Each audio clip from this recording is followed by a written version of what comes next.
You phải mà đấy. Mà tên. Mà tên đấy. Chile brown it is. It's a 1 week old.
Các bạn được không?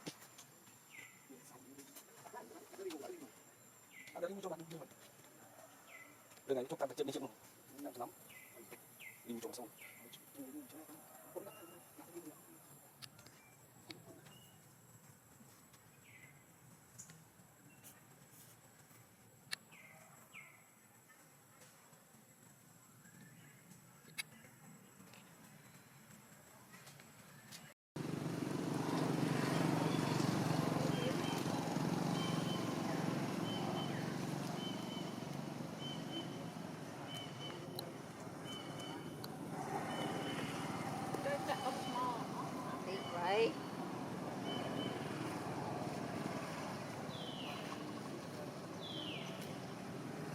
Vậy thì ba này họ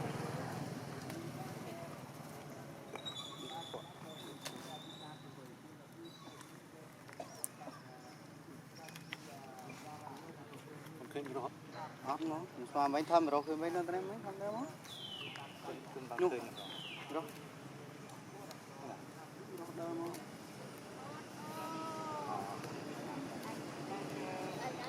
lấy ăn chưa chi là kiếm câu à số này trước chi chi là kiếm một câu này chi câu na câu kiếm nó từ đây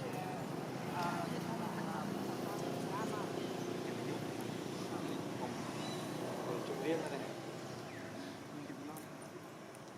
Đây ta mua đây cho tí để nó chụp riêng. Mình xin khuyên anh cho mình Nhà mua chia lá hay là các cái Rồi ban vẹn rồi. Đấy, quẹt lâu rồi. đấy.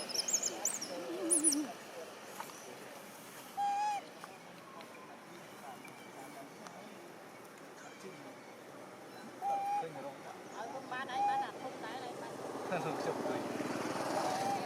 Bạn mình.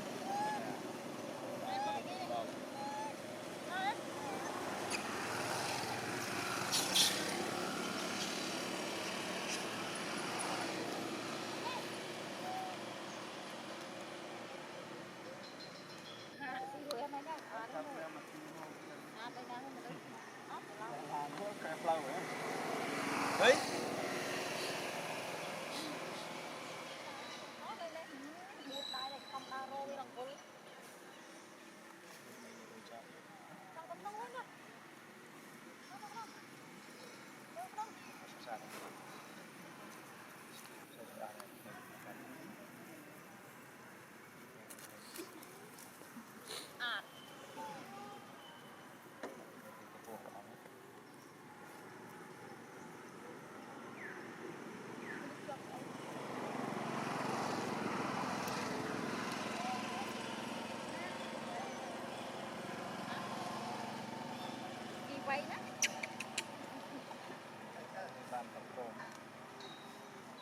Nhận ơi ấy. Cái này. Rau được, mặt tôi ngay.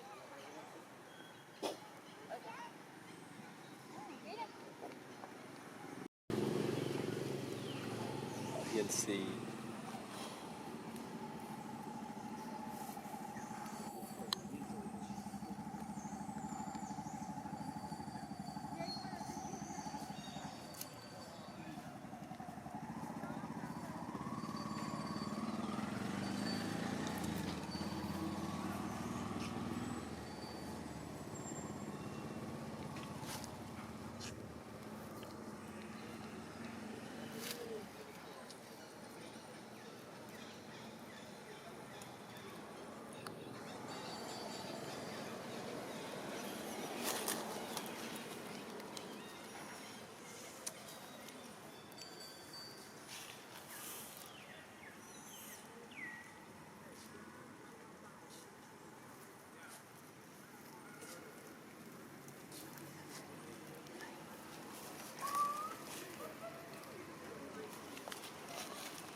Quỳ lư lỡ.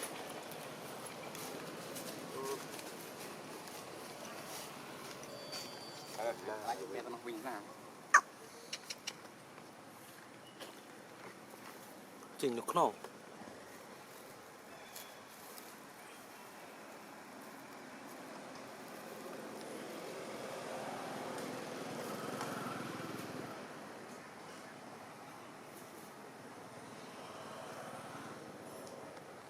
Để tao nói bạn.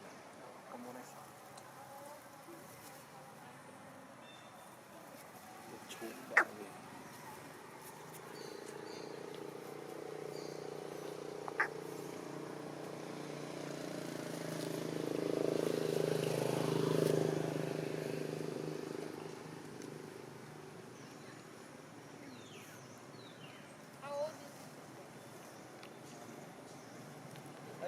You pay money. Mặt tên. Chile brown idea. It's 1 week old.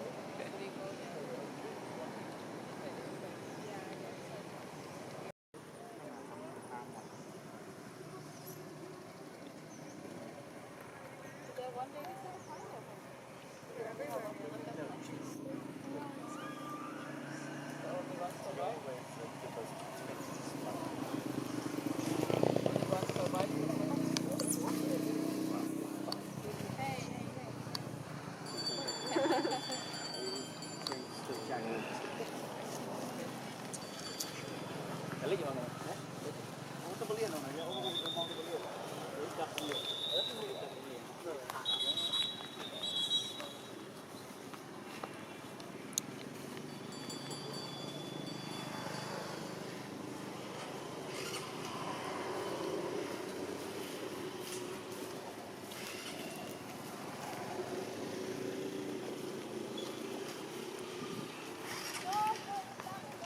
Đây, đây.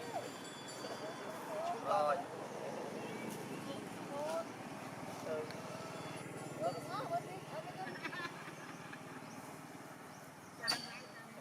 Đánh vô anh.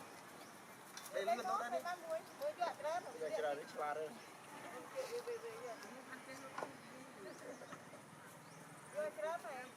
Còn đôi tầm nước lớn của hắn đi.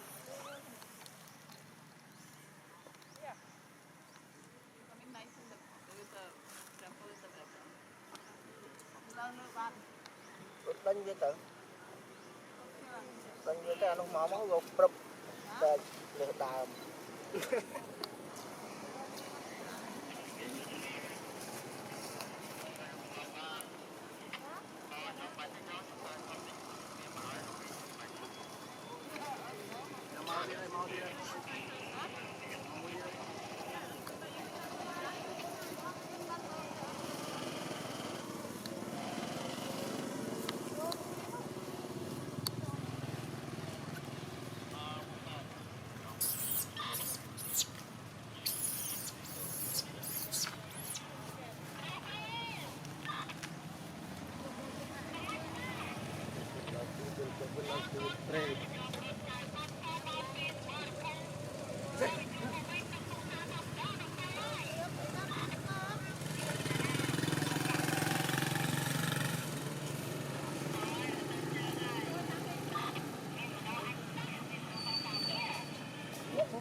Trên.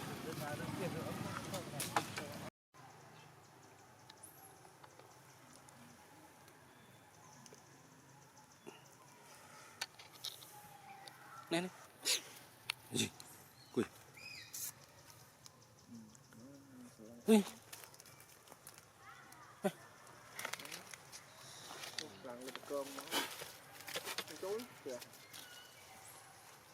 Cái này là ha này.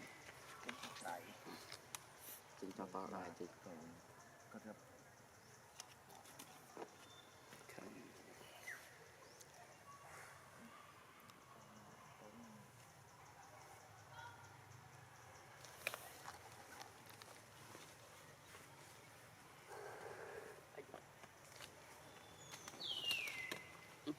Một mươi mày tục camera camera đâu xí on xí nó lên như chiên đánh tên bàn luôn lui cùng bay đi liệt lui cho nó liệt sám Cảm. chẳng sai vậy và chỉ có đó lên thôi những cái tay lên như thế này nè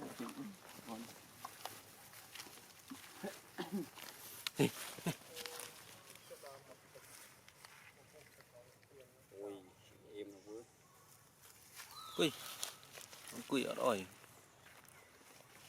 chính tao mới tự chứ tao mới tự sáng Nà chứ. Lỗ có khơi nhỉ. mình với tao đó lên là cái đấy từ từng cuối chúng mới ba nó ấy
Tụi mi.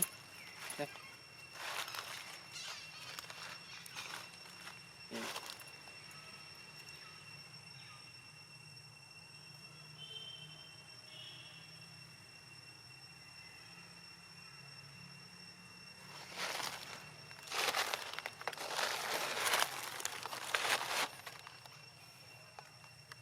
Này.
Cô nó ăn rồi, ăn liền. Cái chỗ.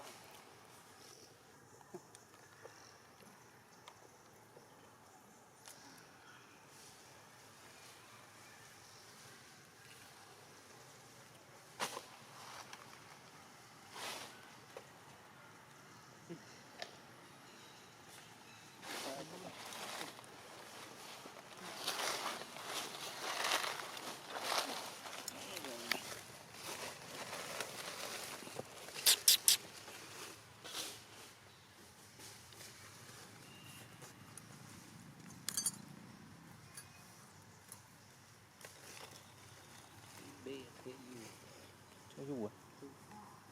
Có cái Mua nó thì mình thả chim về đợi một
lên trên con Scarlet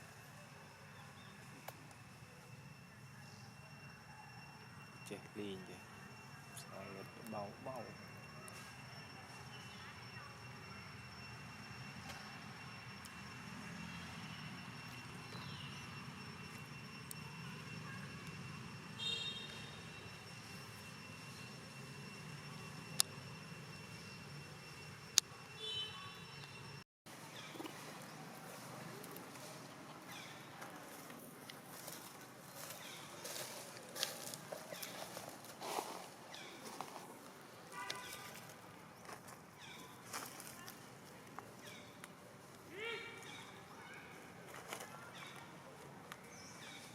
lên see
đòi nó cậu mà mình mò bỏ cái cậu xí cậu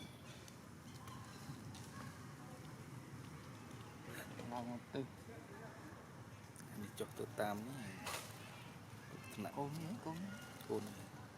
cháu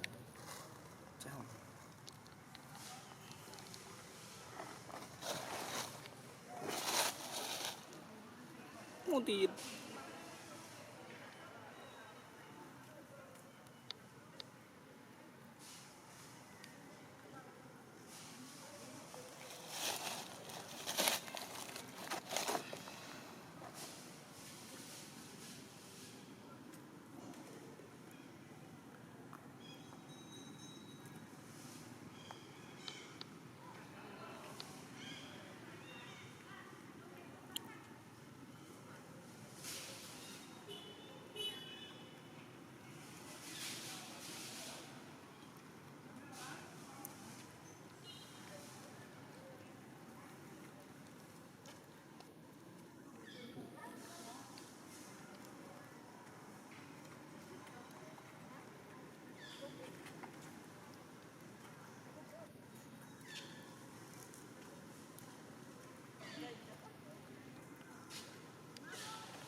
no so come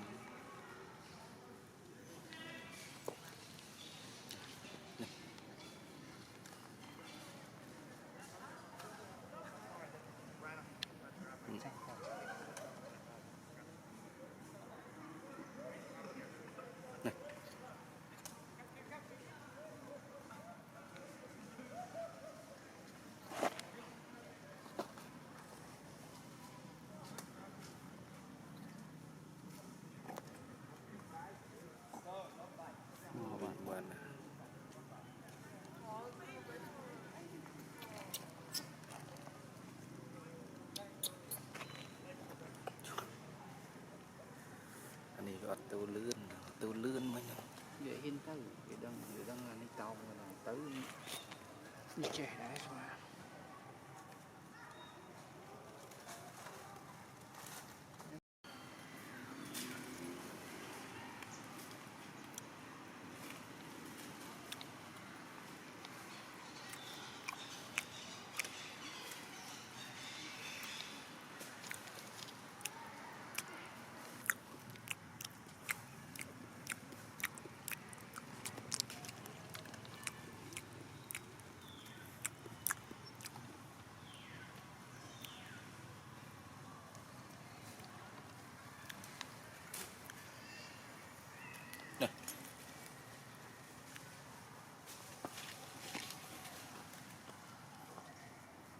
lại tê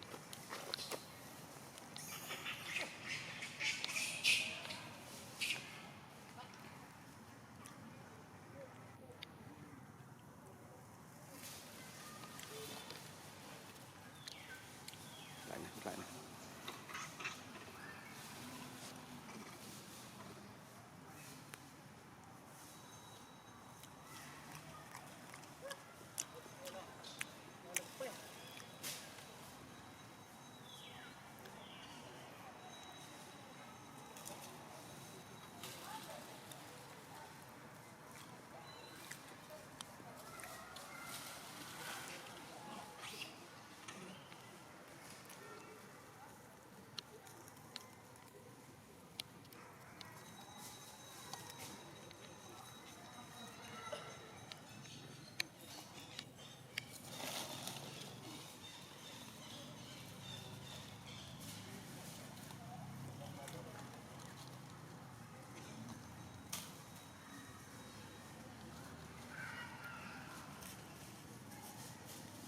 Skelet quỳ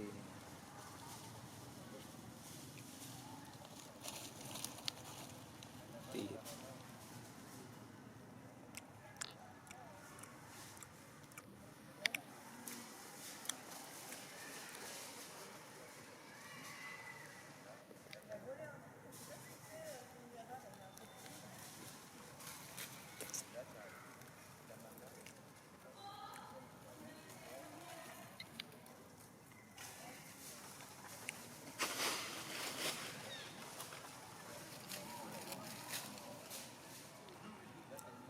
xem muốn xin gạo một cửa bằng này này bận nấu cục tăng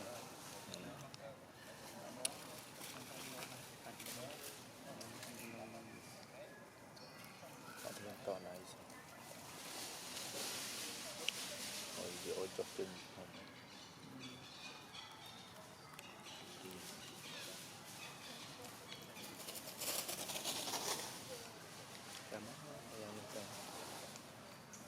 xây cho luôn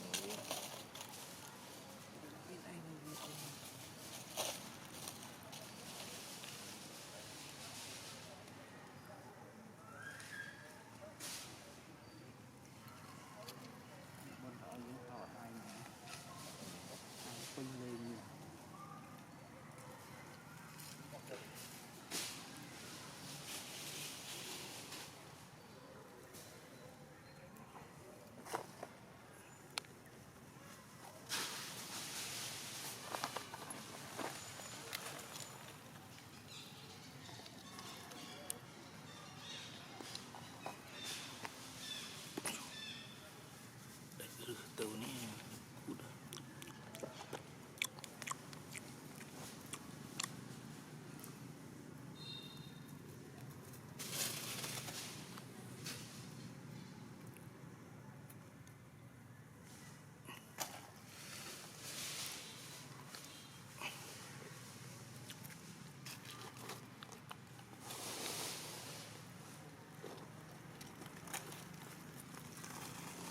dù liệt rồi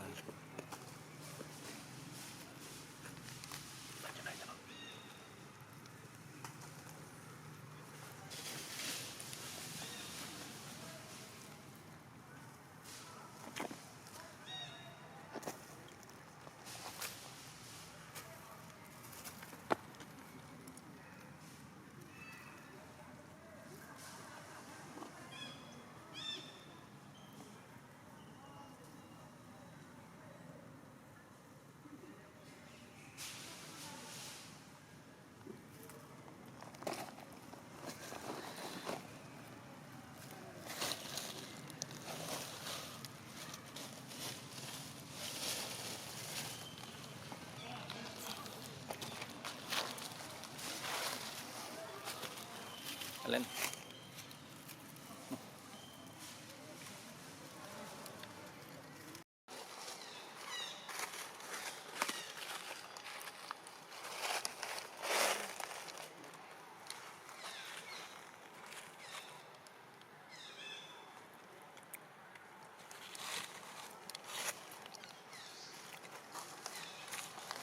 như đang ở chật rồi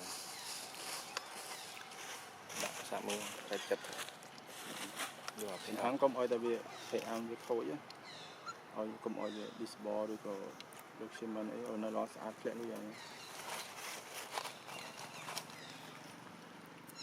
tiền ấy là những đồ băng đó vì mình mới dương về ở đằng cho bà này Vì đúng bánh hàng nó về nào cho bà đấy việc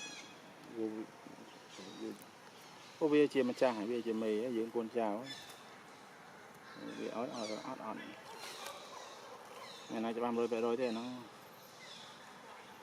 ไปครูทม MO เจาะโซนมเป็นโซลุยบานรถมือลุยสู้วิ่งไปท่ายอดบ้านได้เปรี้ยวได้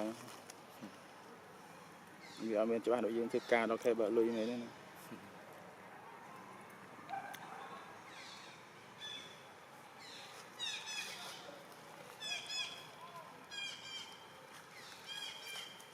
rồi cònบ้านเป็นเป็น YouTube เสียลุยบ้านลุยอ่ะ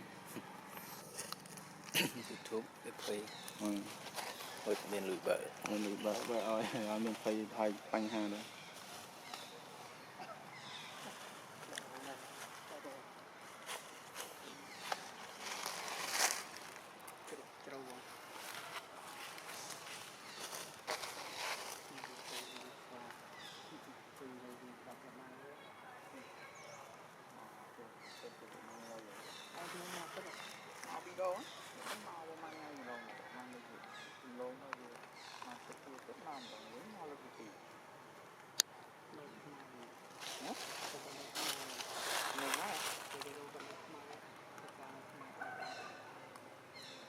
bởi càng nhiều cái đèn là bàn dù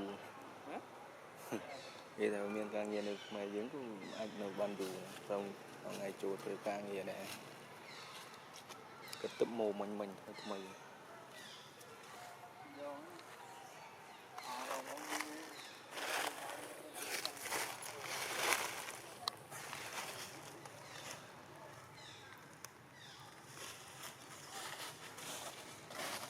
cho tận đã để tận đạo ấy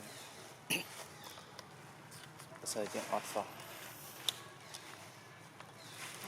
mình đâu rồi này em đây mình con vịt con biển tôi mai tụ này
សិន ចូលសិន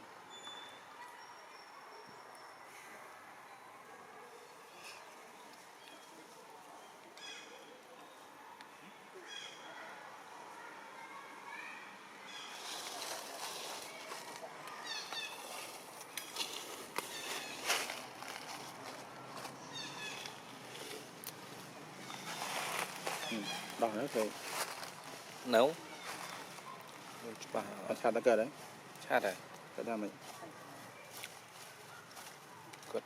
lại là vua thôi xong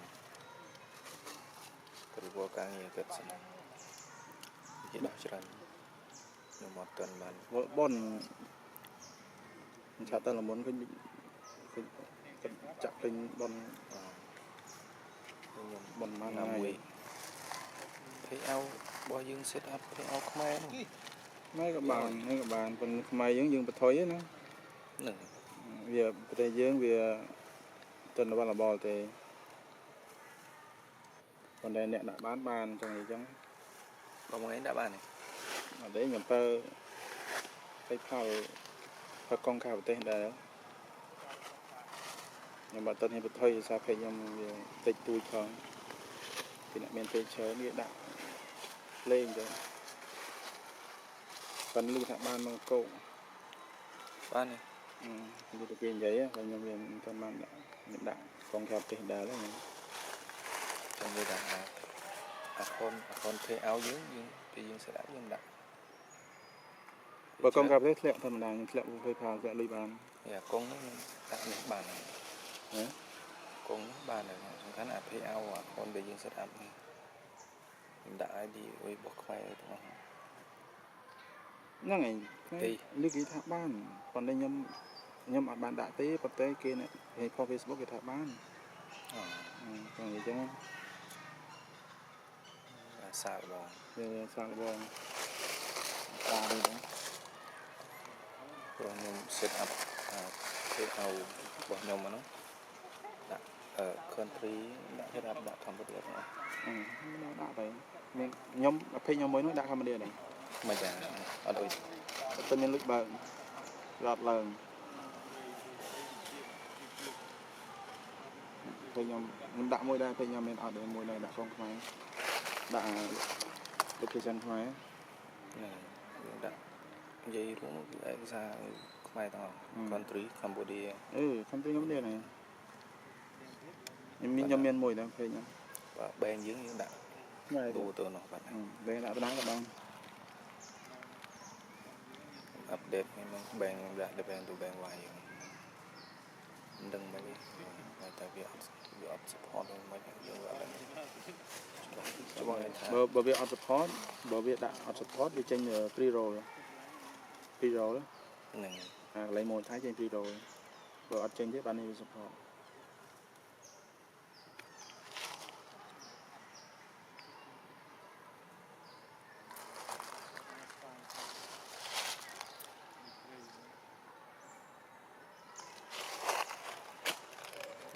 đừng bởi vì on support vì trên pre-roll chẳng được bỏ một thể nhằm một phơi bình hộp mà nó bởi on support trên pre-roll bởi vì on trên bạn này phải áo vì áo đói phế chẳng gì chứ vì thích họ bán thích họ chẳng vì lôi áo ấy